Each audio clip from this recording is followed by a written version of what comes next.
What's up, everyone? Welcome to Bilbrons and Dragons. I'm your host, Bilbron DaoLockStone. So today we're having another battle report for my Molebron DaoLockStone build, which I've been playing on a Westmarch server called the Forged Concordance, and I am super impressed with it. It's really big, a lot of games, really organized, robust magic item system, highly recommended. So I've included all of the relevant information in the video description below. Feel free to check it out and we can adventure together. So today's episode was called The Sons of Kristallyx Appear, run by DM Snail. And it was my first time at Snail's table, and I really enjoyed it. There was a great storyline that, clearly has been ongoing, and Bilbron barely, got a glimpse of what was going on, but it was very cool, self-contained, well run, all of that. So thanks to Snail. And before I get into the play-by-play, I did want to talk a little bit about Summon Greater Demon. So this is a spell that I have wanted to play with since I started 5th edition. But my first DM that I played with for, a year and a half or whatever, banned that spell. And I was like, fine with that, it's very, very powerful. I think it's the most powerful spell in 5th edition, pound for pound. So yeah, a guy like me can get a little nutty when fully leveraging that spell. But I thought it would be okay in this Westmarch server, and I've come to the decision that it's not. I've tried to play with it in 2 games so far, and the problem is that it's just so complicated. I just have to talk to the DM so much about so much, and there's just all of these, aspects to the spell that you kind of need to know to make it work at all. I mean, it's just a very complex interaction, and if the DM disagrees with me at any point of this, then I'm now, unable to use the spell as I had intended, and it's just annoying. It's annoying and it's complicated, and so far, the way that I interpret it and the way the 2 DMs have interpreted it have all been completely different. Like, none of us have agreed with each other.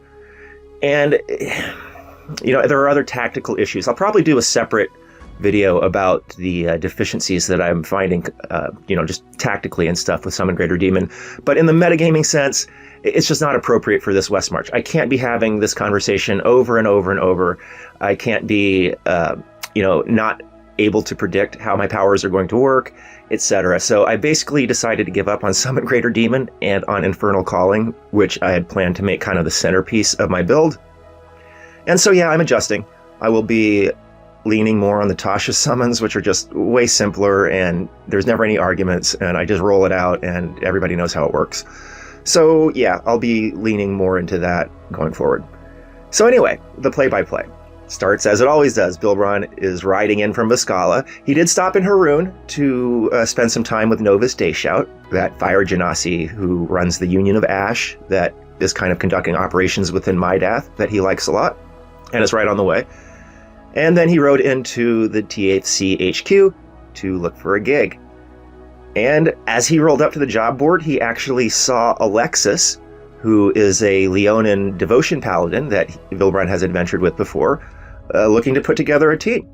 And it was for a very ambiguous gig. I'll put the job note up on the screen, but you can see that the city of Thundercrown is under attack because of some elven girl. And the client Gix is blaming the Forged Concordance for this and wants us to fix our screw-up. I didn't know anything about that, but hey, a job's a job. Bilbron's a mercenary. That's fine. Let's do this. And so we filled out the team with Stacy, who is an extraordinarily flamboyant centaur paladin of the ancients, who is wearing like this giant pink dress, very fashionable, but very pink, and had a beard, and had a refreshingly aggressive attitude. Bilbron is realizing that a lot of the Forged Concordants are goody-goodies and are constantly wanting to exceed the mission parameters and often have very strange and weird priorities and don't always want to murder hobo when it's so clearly appropriate and like the best way to our objective. And Stacy was very clear and refreshing about all of that. So that was very cool. I like Stacy. There was also Reyna, who was also very pink, lizard folk, very small, and she was a blade singer, had a bat familiar named Pealumu, And she was a detective from Viscala, which was interesting since Bilbron is also from Viscala and is an urban bounty hunter. So we travel in somewhat of the same circles, and I liked her, and she was really smart, and it always helps to have like really smart people in the party. And then we filled out the team with Zawan, who was a Shadarkai barbarian, very taciturn, pretty lean for barbarians. I think a dex-based barbarian as opposed to one of those strength-based. And he was kind of a switch hitter. He would switch from sword to ranged pretty easily. And thank goodness for that, because Bilbron did have some concerns about the team construction. Like, first off, there is no healer. A couple of paladins can heal, but it's not really like the dedicated sort of healing that you can get out of a healer. And it seemed to me like this team had a lot of front line and not a lot of range support or spell support. But, whatever. These teams aren't always, works of art. It's hard to get games, and you play the cards you're dealt. And Bilbron figured that we would be able to muddle through. So we decided to head out. We hired a carriage, and it took us to Thundercrown, which was a couple of days' ride away. And we all got to know each other and all of that. Bilbron told his inspiring stories and all. And as we arrived to the town, or the city, we could see, wow, this doesn't look good. It was totally under siege. Like plumes of smoke and flames rising from like all portions of the city. And we could hear combat from inside. And as we rode up, there was a like refugee tent city being formed outside of the city near the road. And so, of course, we decided to stop and talk to them and find out what was going on here, because we were pretty confused. Again, this job didn't seem to give us much to go on in terms of what we were actually supposed to do. And we were like, are we supposed to like fight this entire army all by ourselves? But the client was a guy that I guess Alexis and maybe a couple of the others had dealings with before. And I was told that he was the type that just showed up at the end when the job was done. And so Bilbron was very confused. And so we stopped and talked to these refugees, and Alexis got a little bit of intel about it seemed like there were tentacle monsters in there, but nothing really actionable. It seemed like these creatures were, terrorizing these guys, causing lots of injuries. And we really had no idea why. And nobody seemed to know anything about the girl, right? Because there was a girl mentioned in the job, but everybody was looking at us like, what are you talking about? So they did tell us that there was a hero of the city, an elven wizard named Celador Fell. And he was conducting a defense from the center of the city. And so lacking any other kind of intel, we just thought, all right, maybe we'll fight our way to this Celador guy and maybe he can tell us something. And that seemed as good a plan as any, right? We didn't really have any idea what to do. So we headed into the city, and right away we encountered resistance. There were a couple of these giant elephant mind flayer things. I'd never seen anything like them before. But they were just grunting more or less unintelligibly. And so, we engaged them right away. And it turns out that they had some support in the form of these weird flying eyeball brain things. Your guess is as good as mine. I'll put pictures of all of these creatures up. And they were pretty amazing. They could fly and had eye beams, almost like low rent beholders. And they had a variety of effects. And at one point, Bilbron even shot an Eldritch Blast at one, and it reflected it, and I hit myself for a lot of damage, which was very interesting. And we managed to win that battle, but we did take a bit of damage. Bilbron took a bit of damage, in part because I wasn't trying too hard. I didn't throw a summon out there. I was just getting by with my Familiar and my Eldritch Blast. But I was trying to pace myself, and it didn't seem like these creatures were going to take a full exertion of my powers. And I ended up eating up quite a bit of damage because of that approach. But that's fine. Hit points are a resource, and I don't mind using them. But then the lack of healing kind of reared its head, because people did take damage in that battle, and it took a lot of our resources, like a lot of lay on hands and potions and stuff like that, to get people back into sort of fighting shape. And Bilbron didn't take any healing at all, so went into the next battle at half health, which he kind of figured would be okay, since with his tactics he hardly ever takes damage. but he ended up regretting that decision, as I will describe here very shortly. So yeah, we won that battle. And then we didn't really learn anything, so okay, we decided to go further into the city, or center of the city. And along the way, I forget exactly how, but we found ourselves in this church that we could see had these insectoid invaders conducting some kind of ritual. It involved some of the elves that lived in this town, because Thundercrown was a pretty cosmopolitan city, but it was mostly elves of various kinds, to my understanding. I could have it all wrong, I don't know. But yeah, some kind of ritual, a bunch of insectoids. It was a church. So Stacy originally started talking to them, and we found out that they were looking for the girl. So a little bit of a tie-in to the job description. But they were looking for the girl, and they didn't know where she was. And then Stacy used her rod of rulership, which is an amazing item that Bilbron had never heard of, but wants one really bad, and managed to take command of 2 of the invaders and force them to attack their friends. And the battle was on. And it was a little bit of a difficult battle. These things were strong, and some of them could stealth, and so they were appearing behind people and then attacking for a bunch of damage.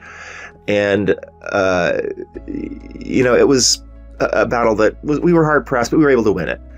And then we ended up having 2 little flunkies because of the Rod of Rulership. And we wanted to take a rest. We were pretty tired and depleted at that point, and we were told that if we headed to the Drow section of the city, or Drow Quarter, that there wasn't much fighting there, and we would probably be able to find a place to rest, which turned out to be the case, and we were able to get a short rest in.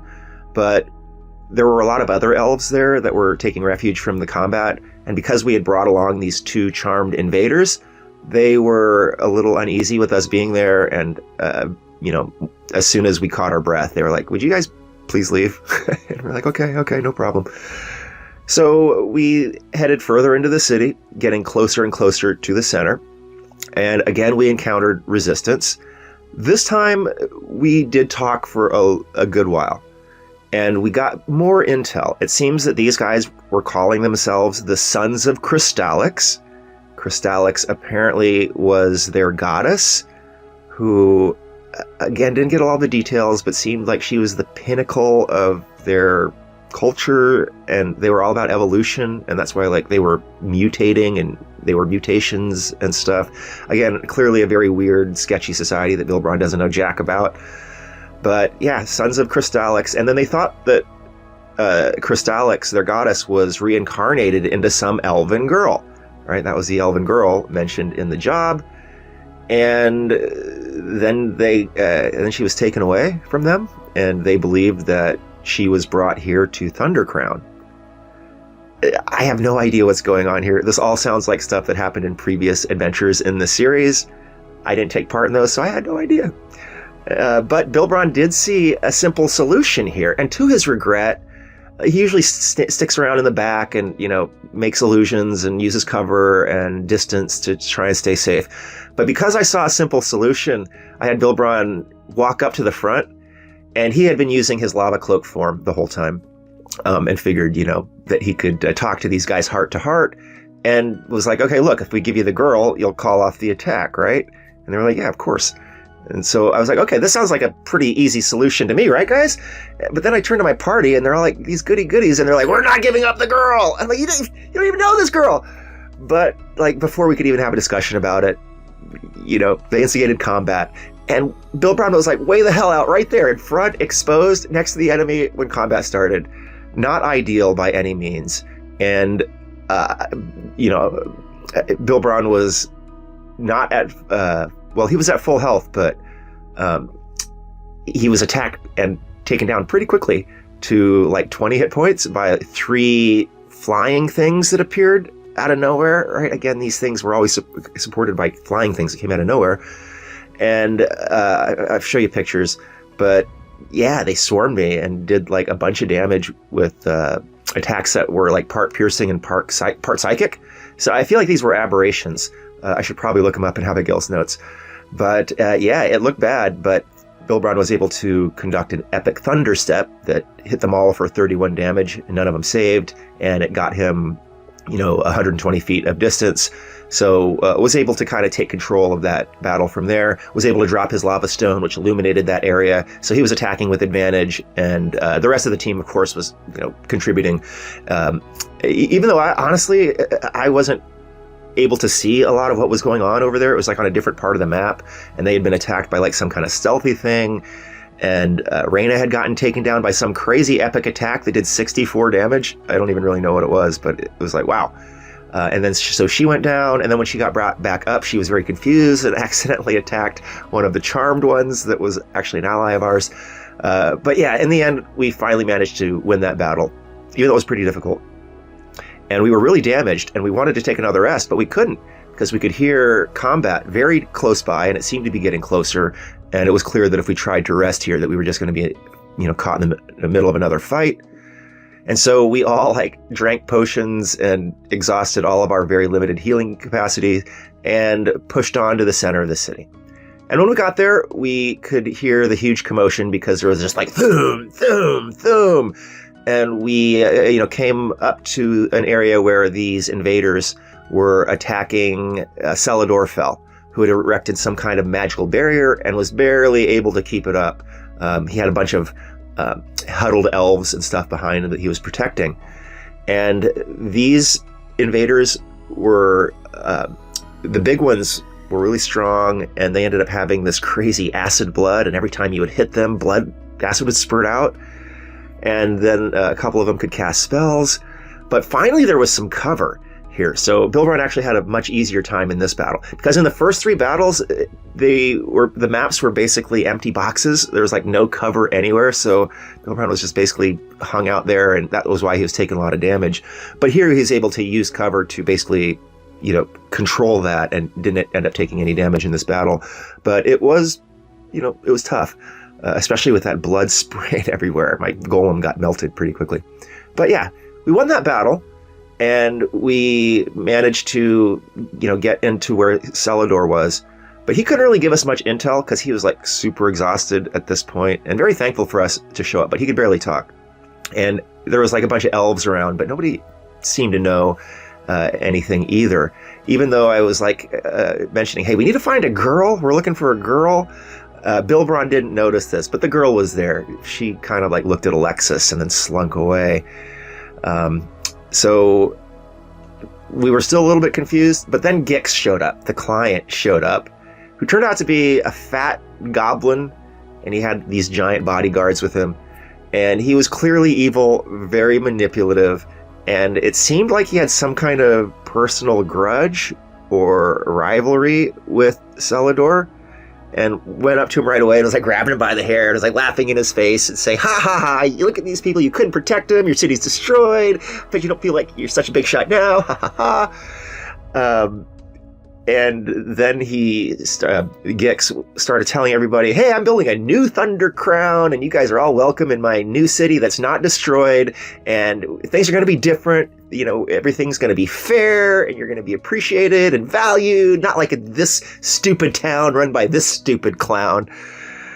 It was getting a little thick, the politicking. Bilbron kind of suspected that Gix might have engineered this entire event, but it was just, brief, idle speculation. He didn't really care, and, he kind of was impressed by how Gix rolled, and he was always happy to, satisfy a paying client of the Forged Concordance so we can keep getting jobs and stuff.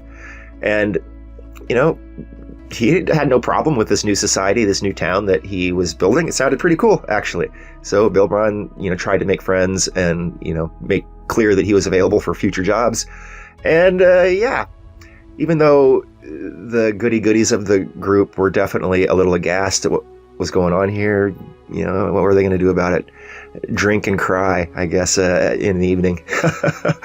So, yeah, we all piled back in the carriage. We headed back to the Forged Concordance headquarters and collected our badges for mission success. And like I said, I really enjoyed it. The battles were very interesting against really cool creatures with really cool powers, and I always enjoy that. And Bilbron was fairly hard pressed. I have been switching up my tactics a little bit to be on the map more and use my lava cloak more, kind of do that intimidation thing more. But that does leave him more exposed. And so, yeah, he's going to be having to add a couple of things at the next level to address, certain tactical weaknesses that he's starting to see, since he's trying to be more of a face and a presence on the battlefield. So, again, thank you to DM Snail for providing me that experience. Thanks to the team for helping me get through it. And thank you so much for watching. This has been Bilbrons and Dragons. I'm your host, Bilbron DaoLockStone. See you next time.